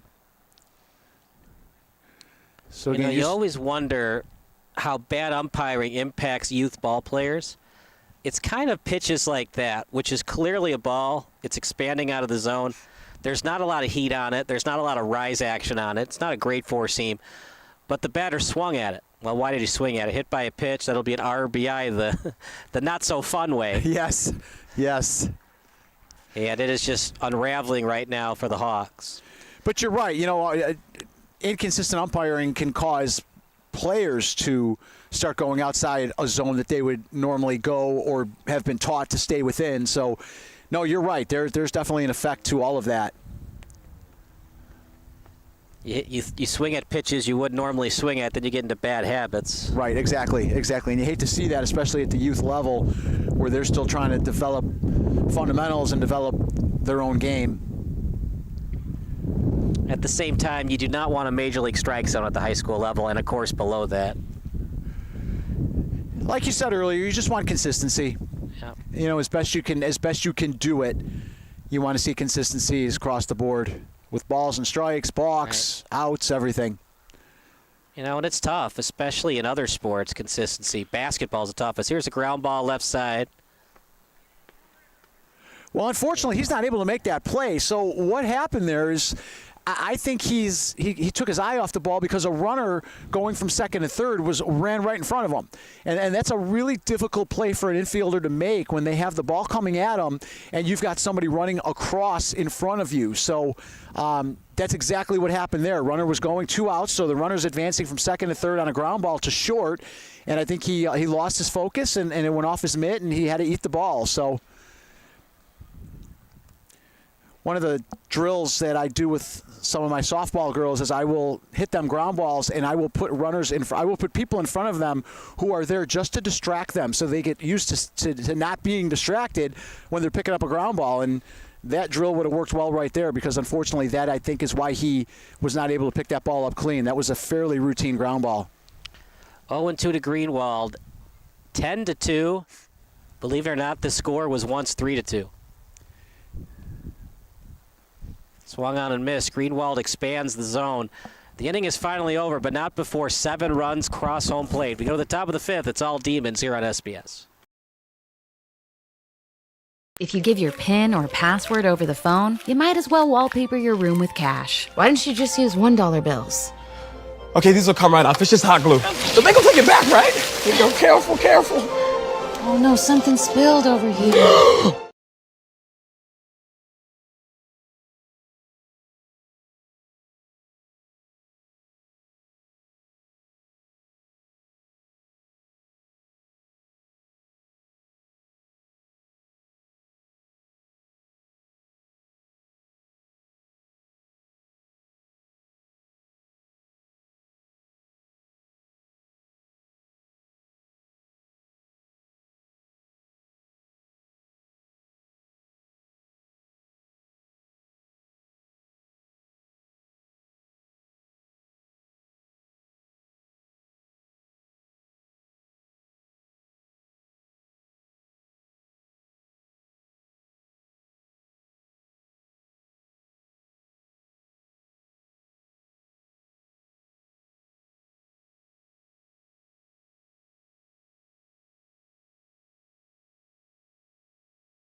10-2 lead. Jerry, Mama said there'd be days like this. Mama said, and that's what's happening to the Hawks right now. Yeah, unfortunate. You know, a really tight game, and again, some mental errors, some walks, maybe leaving the pitcher in a little bit long. And again, you don't know the background there. You know, maybe the coach didn't have anyone he could go to, and that's why he went with him a little bit longer than maybe he could have. But there's a shot deep into the left center gap. Diving attempt by the center fielder, but he's unable to get it. So the runner will go from first to second, and he will be held there. That's, well, there's a shot. That's a little momentum starter right there, huh, Kyle? Yep, now you just need 10 more of those. Yeah, that was a really nice shot into deep left center field. Great effort by the center fielder. He dove head first, and it just was not enough to be able to get to it. So, but he did a nice job recovering the ball and getting it into the infield and holding him to a double. So, but one of those, it's the strongest hit we've seen all day, especially off a good pitching performance here by the Demon pitcher. But yeah, left center line shot laser went all the way to the wall. 1-0 count. Swung on and missed. If you're the Demons, you don't even care about the running here. You're just looking to get outs. Absolutely no. You're focused on the hitter. Wouldn't hurt to check back once in a while just to let him know you know he's there. But again, you're focused on that hitter. I wouldn't worry about the runner at second. It means nothing. Yeah. Surprised Posey's even playing the pickoff play. It's a good point. Yeah, you're almost better off just playing your normal position. Now with a lefty up there, you can see him shading towards second base. But I agree, yeah. It's a little outside, but the umpires called that on the black today, so I understand why he swung at it in Brian Reisky. Hawks need a lot of hits. And that's what I don't like as a catcher. Don't move the glove, move the knees. If you move the knee, the glove will move with you. When you try to push the glove back into the plate, umpires are going to call it a ball every time. Yeah, that's a great point. Again, spoken like a true former catcher. That's well done. I mean, that's why these catchers have such knee problems, is because they move their knees so much to frame. Will the robotic strike zone preserve the careers of these catchers? Because they don't have to frame anymore. Yeah, that's another really good point as well. Yeah, another positive case for the automatic strike zone. I mean, there were fans of the Twins and the Giants just because Joe Mauer and Buster Posey were playing. But once they had concussion and knee problems, fans of those players were no longer there. Right. Yeah, player safety has to take precedence, so however you do that is certainly a priority. Right. But unfortunately, I mean, they've done surveys, especially at the minor league level, and the players love the robotic strike zone. The robotic, the automatic? Yeah. Okay. I'm sorry. They love the human element. They don't love the. Okay. That's so, what I it's remember. been a long day for me. No, you're good. That's what I remember you saying earlier. I just want to make sure I heard it right. Yeah. No, I understand. Yeah. Well, like you said, they can do a makeup call, whereas a computer's not going to do that. Fly ball to center field. Oh, great catch by the center fielder. He went up and got it and is going to throw it back to second to keep that runner there. That is a great effort by the center fielder, and he's pumped up. So Jerry, as an outfielder, especially in center field, what kind of route are you looking to take to the ball so you can try to catch it in front of you instead of having to do a jump? You want to head back first, and that's exactly what he did. You want to turn your entire body toward the center field wall, run back, and locate it that way, and that's exactly what he did. It was a little bit on an angle to his right, but he did a great job running back to get a good jump on the ball, and then was able to just get it in the edge of the webbing. That was one heck of a catch, by the way, so credit to him. That was an awesome, awesome catch, and he almost came up with the one that was in the gap. He just came up a little short on that one. That's a good center fielder, and that's a lot of range. There's a shot into deep right field. That's going to be into foul territory, and it's going to fall for a foul ball. Good effort there by the right fielder as well. Dove. I couldn't tell if he came up with it. He did not come up with it. And again, it was in foul territory. Tough run. He seems to be a little bit dinged up, by the way. He might have jammed his wrist, it appears. So they're going to take a quick look at him. Again, it's tough running out in right field. We had a lot of rain here this week, and that right field is like a swamp. So your footing is not as good, even with spikes. So he made a nice effort. It appears to have maybe jammed his wrist a little bit, but they're going to take a look at him. Hopefully he'll be fine. Meanwhile, a 10-2 game. Runners at first and second. That's a high fastball, just missed.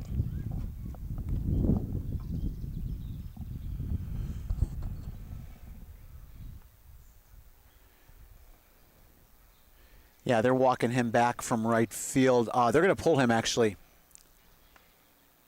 They're going to make a defensive switch here.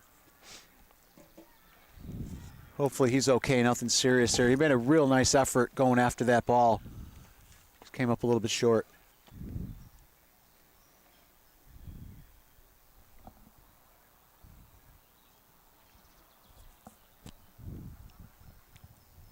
So we will take a break. It's a 10-2 lead for the Demons here on SBS.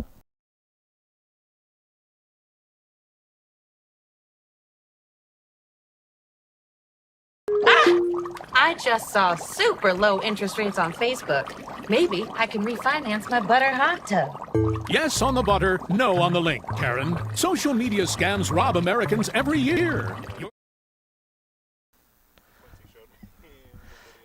2-1 the count, as that's a foul ball. 2-2 now.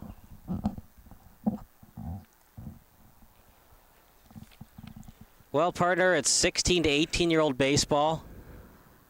The more times you get on base, anything can happen. I'm not saying they're going to come back from an 8-run deficit, but the more walks that you get to and you run those counts up, anything can happen. Absolutely, and it's what we talked about. You got a pitcher who's maybe feeling a little bit of fatigue at this point. He was sitting for over 20 minutes while his team was racking up some runs, and yeah, he's not had the same pop, and there's another ball missing inside, so he's not had the same pop since he got back into the game. So, no, you're right. It's they've got a lot of work ahead of them, but anything is possible at this point for the Hawks with runners on base right now. Little nubber. Shoots the box. Dies on the grass again, over to first, and he's safe.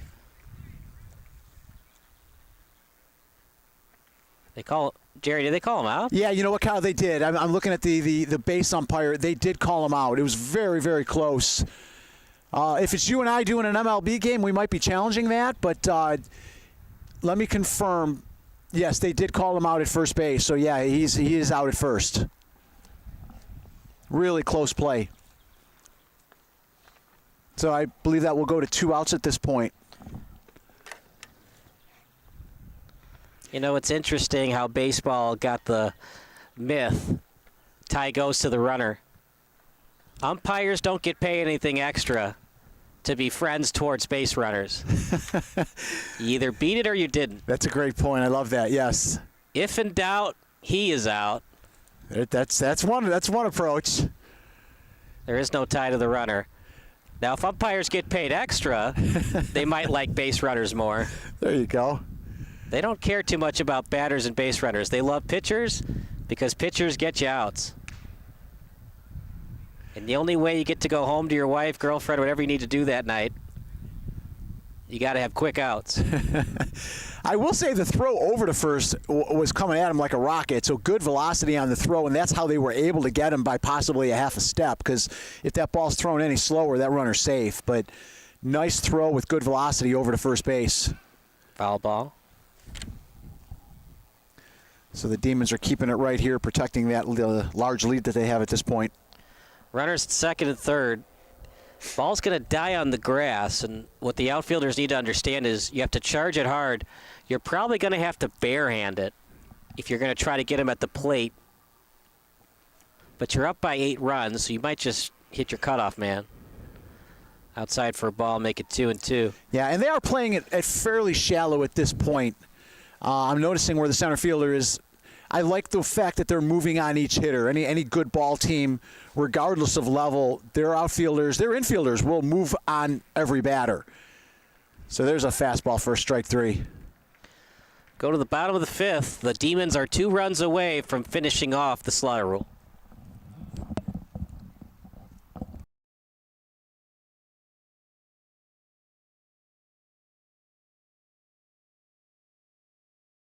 Hi guys, welcome to Crumble. Welcome to Crumble. Would you like to try our limited time carrot cake? Totally. Sure. Yeah. Awesome. Thank you. Wedding cakes have multiple tiers, right? And you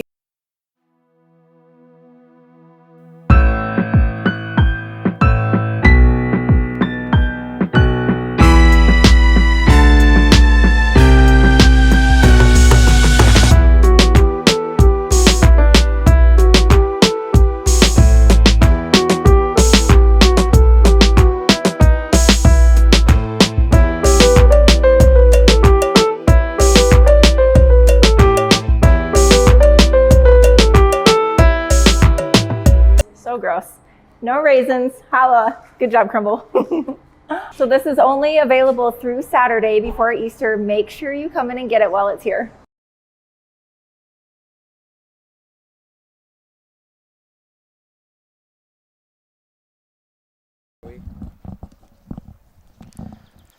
(10-2) lead. It was 3-2, but it is now 10-2, and that's what happens, Jerry, when you walk batters and you make some errors on defense. Absolutely. Those errors and the walks, they start to add up, and as a result, the runs start to add up. So, absolutely correct. So, Kyle, you're a big movie fan. You're a big baseball fan. What's your favorite baseball movie? Probably The Natural. Okay. Yeah, great one. It's a pure baseball movie with great morals. I've never read the book. I went on Spark Notes because, I mean, let's be frank, I'm an American, and that's what Americans do. But I was sad to hear that in the book he strikes out. Oh, no kidding. I did not know that. Yeah, and I'm like, that ending sucks. Oh, what a difference, yeah. And what stinks about it is Mythbusters, the show went out of business. I mean, they had their series finale. Before I could ask them the question, because they would always allow fans of the show to send them questions. Can this be done in real life or not? And I wanted to ask them the question, could what happened to Roy Hobbs, where he hits the light tower and then it creates a chain reaction? By the way, spoiler alert, this is what happens at the end of the movie. But like all the lights go out when he hits the walk-off homer, and then they fall onto the baseball diamond? Yes, yes. Could that happen in an old-style 1930s baseball stadium? And, of course, Mythbusters, the show ended before they could answer my question. Oh, it's a great question, though. It's a great question. They answered my Titanic question, though, which I was happy about. And what was that? That Jack and Rose could both be on that door. Both be on the what? They could both be on the door. Okay. But for it to work, they would have had to have full brain capacity to think it through. Like once they're in the water, you have hypothermia. Your brain's not fully intact. You've put a lot of time into this. Jerry, when you're not married, you have too much time on your hands to watch TV. Well, that is great stuff and great insight. I tell you what, I've never heard some of that before, so that's well done. Yeah, it's on YouTube, the rerun of the Titanic episode. Great movie, by the way. Yeah, that one and The Natural. Yeah, both great ones. My brother loves The Natural. That's one of his favorite movies as well. I mean, Moneyball's great. I like Field of Dreams, but I think that the Field of Dreams game is kind of ruining the movie. It's like making the movie more nostalgic than it really is. Like how they have the Field of Dreams game every year for MLB. Yeah, no, that's a great point. That's actually one of the things I would like to. I've never been. Have you been to the Field of Dreams? Yeah, I've been there. So I've not been. I'd like to go, and I would love to go see a game there. I know last year they took it off because they've been rebuilding the stadium and things like that. But I'm going to check dates on this year and maybe make that happen. That's something I would love to do. Hi, pop up. Left side. Oh, we lost it. He lost it. It's going to be it's a foul ball. So the left fielder went after it and misjudged it. But fortunate for him, it ended up being a foul ball. He ran in, it went over his head. But again, fortunate for him, it ended up being foul. So unfortunate for the pitchers, that should have been an out. But it does happen, and the inning moves on. 1-1 the count. Swung on a miss for strike two.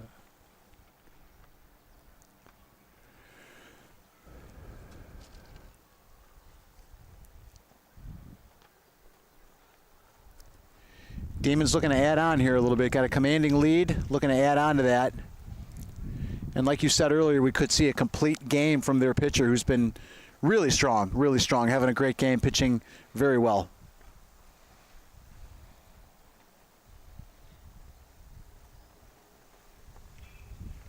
It's a pop fly, fouled away. If he hits a home run, the game is over, and the Demons win by mercy rule. Yeah, that's a good rule to put games to put things in perspective for sometimes when games get out of balance, and 10 runs after 5 would end this game. As long as the one team the team down has an opportunity to bat 5 times. If they're unable to come within 10, then the game would end. And right. There are times, though, even at the major league level.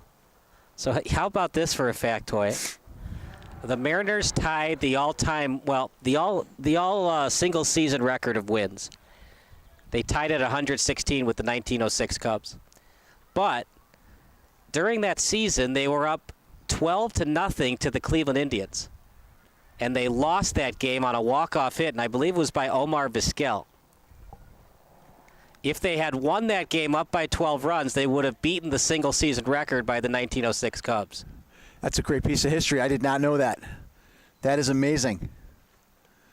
It shows you, like we're talking about here, that anything can happen in baseball. Anything can happen in baseball. Doesn't matter if it's Little League, Senior League, Pony, USSSA. That's a high pop-up. It's going to get to the outfield. And it fell in. It's all the way to the wall. And that's going to be a gapper. And he's going to come in safely to second base. So, yeah, nice shot out to left field. Falls between the left fielder and the center fielder, goes all the way to the wall, and he's in with a stand-up double, so the Demons do, in fact, add on.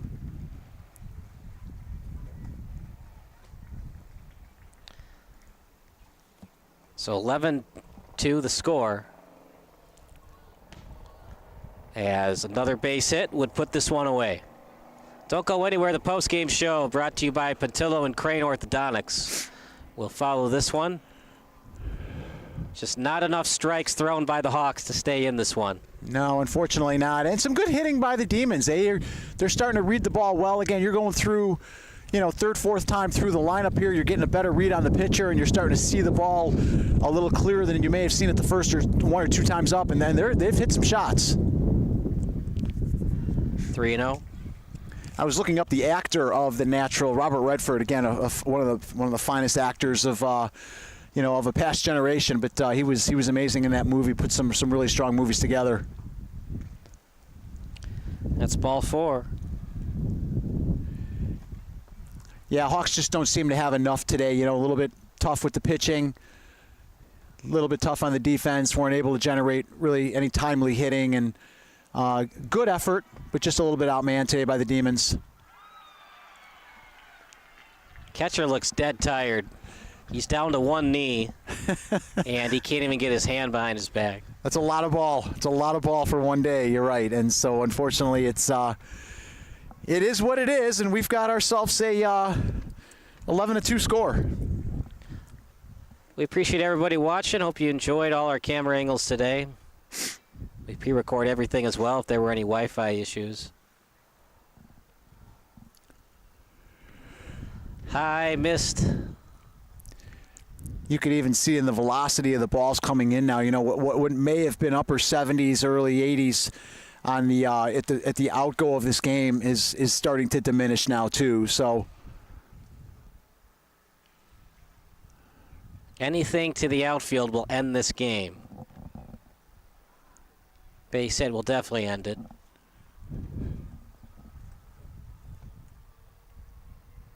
With still nobody out, good probability of that happening. Bases loaded here for the Demons.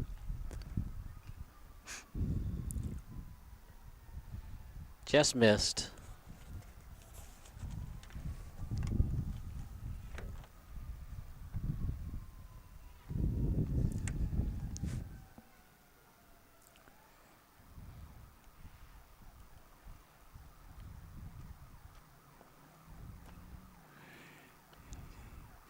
Yeah, it's a tough afternoon for them, Kyle. They look like they've had a tough day.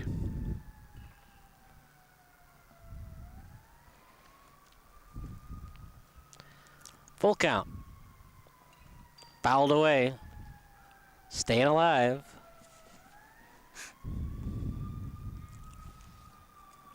The inning that got away from the Hawks. A hit by a pitch, and there were at least 3 walks in that inning. So 4 times they got on base and it wasn't a hit. Yeah, that's giving it away. It's like we talk about the number of mistakes and free passes. You got to limit those. And the Hawks played a good game with the exception of, like you said, 1 inning is really where all the damage was done. And it's a tough game physically, mentally, and you've got to stay mentally sharp, and you can't give runners free bases. Just going to get to the outfield. Oh, that's a great catch by the center fielder. Went, dove, made the catch. Everyone has to come back. The runner from third is now advancing home. He will score with the game-winning run, Kyle. And that should be 12-2. Let's see if the players start lining up. Yeah, let me confirm. Yeah, the umpire says time or score. It's good alert base running by the runner at third. The center fielder made a great catch to go in and dive and make the play. And then the runner from third alertly advanced, tagged on that. So, yeah, he did in fact score. Yeah, they're checking the score right now, so this should be it. You've been on top. Yeah, some leagues are 12 runs and 13 runs. That'll do it. Demons score 9 unanswered runs. It went from 3-1 to 3-2 and then 12-2. So wow, quite a landslide. Just not the Hawks' day, but man, they had 5 walks in that 4th inning, and 5 walks and a hit by a pitch. That's just going to do you in. Absolutely, yeah. You can't make those kind of mistakes. You can't give free passes away, and when you do, more often than not, they're going to come back and get you. And unfortunately for them, they came back and it got them in a big way today. So, because this was a really tight game through the first 3 to 4 innings, and then one bad inning, a lot of mental errors. And like you said, some walks, and unfortunately it got out of hand. So for our excellent crew, for Jerry Baldwin and Andrew Deirdrich, Dylan Root, April Tolliver, and everybody else that worked for us today, Sean Mitchell, Lauren Vandiver, I'm Kyle Smith. That does it for our play-by-play broadcast. Post-game show brought to you by American Community Bank, coming up next.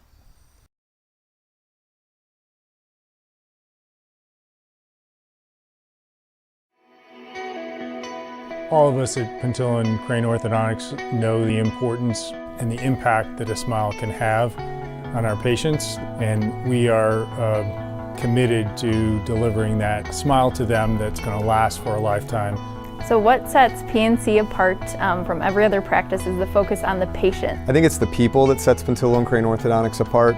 We have beautiful facilities, we utilize the best technology, but at the end of the day, it's the relationships that we can build with our patients.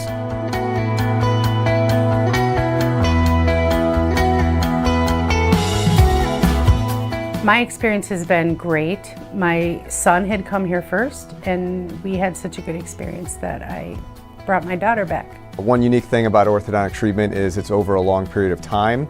The ability of our staff to be able to provide that positive experience, I think, really sets us apart. The reviews we get often talk about our staff members. And then just to be there along your whole orthodontic journey, making every step along the way as comfortable as possible. We're committed to delivering life-changing smiles to our patients, and are excited to see the benefits that those smiles can provide them.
I just saw super low interest rates on Facebook. Maybe I can refinance my butter hot tub.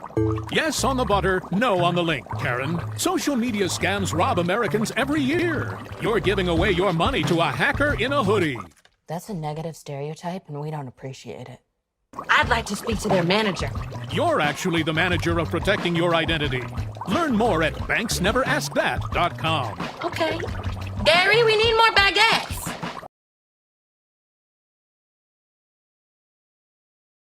We're known as Levin Tire, but we're so much more than just a tire dealer. At Levin Tire and Service Center, we do oil changes, brakes, alignments, engine and electrical work, and much more. And of course, we're the best choice for tires, with a wide variety from the industry's most trusted manufacturers. Plus, you'll get customer service like a small business with pricing better than a national chain. Visit one of our 6 locations today. We're more than just tires. Levin Tire and Service Center, since 1918, earning your trust one day at a time.